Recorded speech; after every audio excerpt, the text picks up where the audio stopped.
Io non ho solo origini agrigentine, io sono nato qua, questa è la mia città.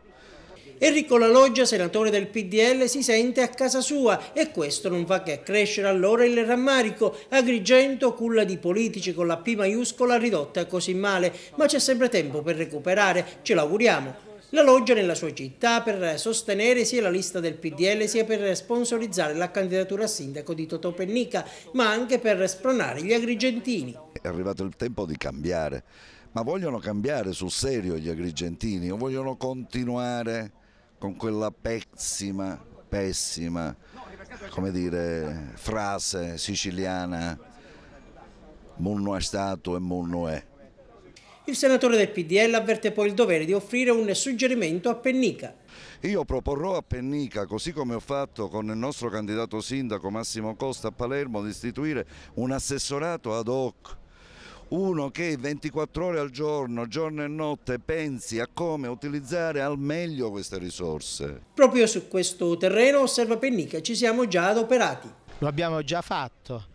Lei sa che abbiamo dei consulenti a titolo gratuito che hanno questo compito, d'altronde senza intercettare i fondi europei sarebbe difficile poter mettere in campo i progetti che noi abbiamo immaginato e quindi siamo grati del fatto che lui rafforzi un'idea, vuol dire che abbiamo avuto una buona intuizione. E per il candidato sindaco proposto da Epolis e appoggiato pure da Grande Sud e Cantiere Popolare è già tempo di fare un bilancio a pochi giorni dalla fine della campagna elettorale.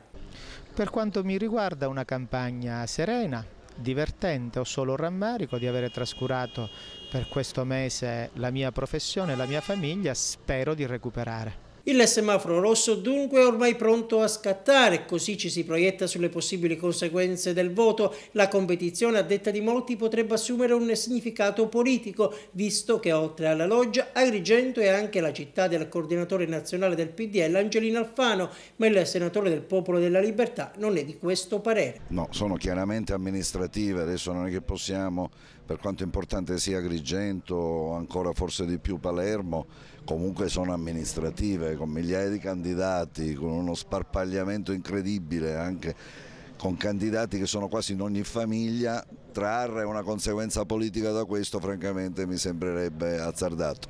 L'UDC ha annunciato rivoluzione, un nuovo partito, si parla del Partito della Nazione, il PDL ha annunciato pure novità, ecco, in quale direzione? Beh, le novità lasciamo la sorpresa ad Angelino Alfano, che la comunicherà insieme con Berlusconi da qui oramai a qualche giorno. Per quello che riguarda gli altri sono problemi loro, mi sembrano tutti come dire, vaneggiamenti, modi di riproporsi, ma poi da parte di chi? Voglio dire, questi che stanno facendo queste proposte fanno politica da 50 anni, non lo so, sono nuovi anche questi? Il PDL potrebbe appoggiare Miccichè alla presidenza della regione? Un passo alla volta, intanto pensiamo alle amministrative.